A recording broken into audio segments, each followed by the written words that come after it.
முருகாச்சரணம். கந்தர் அனுபூதி பாடல் 30. செவ்வான் உருவில் என்று துவங்குகிற பாடல்.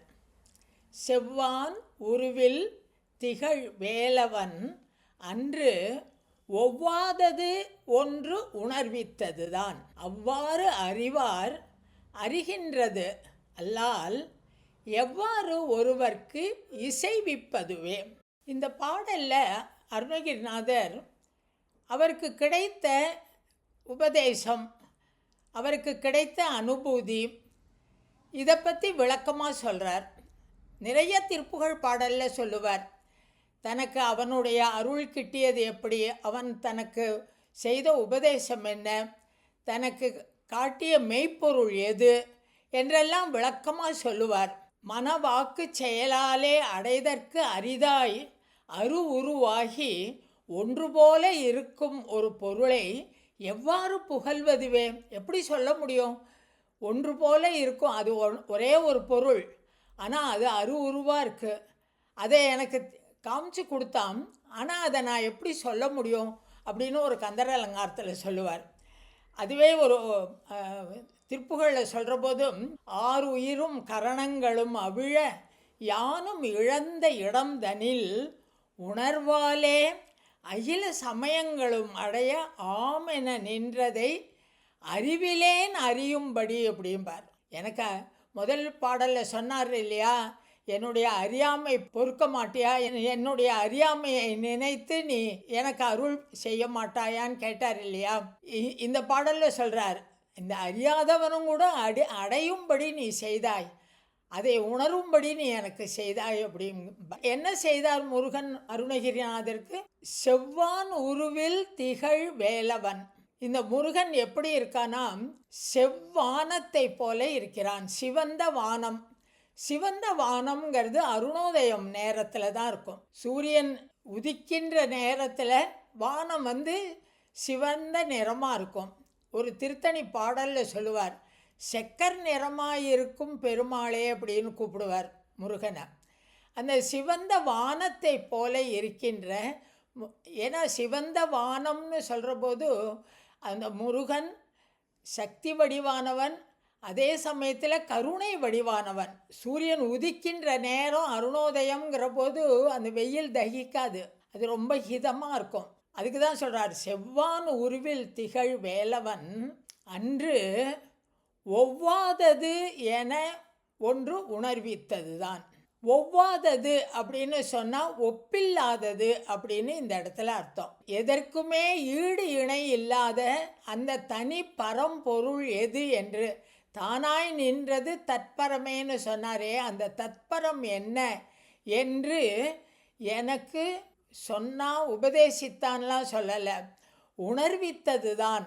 நான் மனசால உணரும்படி, அந்த உண்மை பொருள் எது என்று நான் உணரும்படி எனக்கு அந்த வேலவன் அறிவித்தான். அவ்வாறு தான் அவ்வாறு அறிவார் அறிகின்றதலால் எவ்வாறு ஒருவர்க்கு இசைவிப்பதுவே. தான் அவ்வாறு அறிவார், அதை தானே தான் உணர முடியும். இன்னொருத்தர் சொல்லி கொடுத்து, இன்னொருத்தர் சொல்லி அதை தெரிஞ்சுக்க முடியாது, அறிய முடியாது.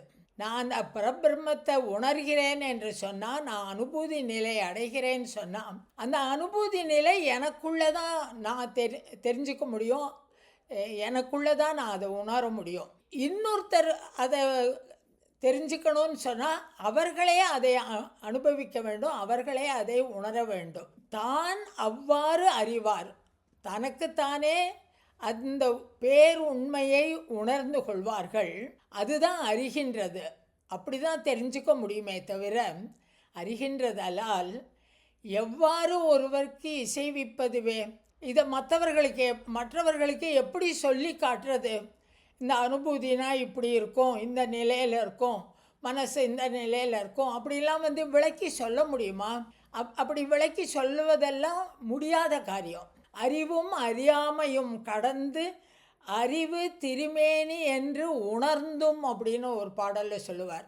உண்மை பேருண்மை உணரக்கூடியது தான். என் செயல் அவிழ்ந்து அவிழ்ந்து சித்தமும் அவிழ்ந்து என்று உன்னை உணர்வேனோ அப்படின்னு தான் கேட்பார். எப்போ உன்னை உணர முடியும்?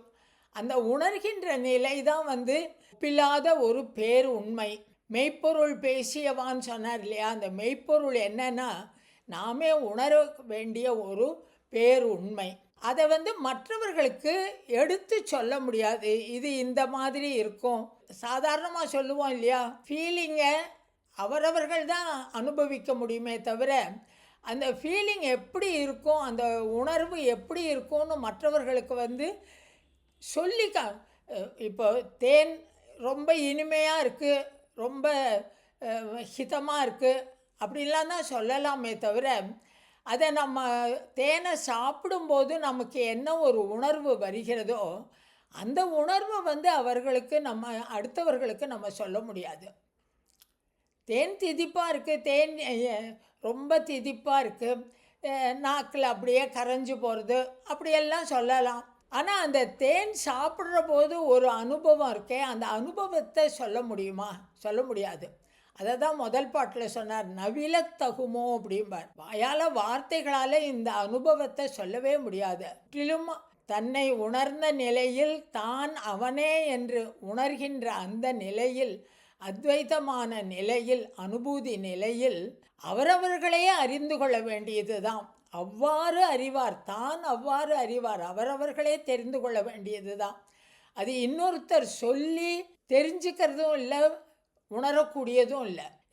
இன்னொருத்தர்கிட்ட சொல்கிறதுனால அவர்களுக்கு அந்த அனுபவம் இல்லை. இந்த அனுபவம் அவரவர்களாகவே தாங்களாகவே பெற வேண்டியது ஒன்று. அவ்வாறு அறிவார், தான் அவ்வாறு அறிவார் அப்படிங்கிறத தான் முக்கியமாக இதில் சொல்கிறார். இதனால் இதை மற்றவர்களுக்கு எடுத்து சொல்ல முடியாது. முருகா, நீ செக்கர் நிறமாக இருக்கின்ற வேலவாம், நீ எனக்கு ஒப்பில்லாத ஒரு உண்மையை உணரும்படி செய்திருக்கிறாய். தனக்கு கொடுத்த தீட்சையை பற்றி எத்தனையோ பாடல்களில், திருப்புகழ் பாடலில் சொல்கிறார். ஸ்பர்ச தீட்சை கொடுத்துருக்கார், சக்ஷு தீட்சை கொடுத்துருக்கார், எல்லாம் சொல்லியிருக்கார். அவனை உணரும்படி செய்திருக்கார். எனது யானும் வேறாகி இதய பாவனாதீதனாகி அப்படிம்பார் ஒரு பாட்டில். இந்த அனுபூதி நிலையை ரொம்ப அழகாக வர்ணிக்கிறது இந்த பாடல். முருகாச்சரணம்.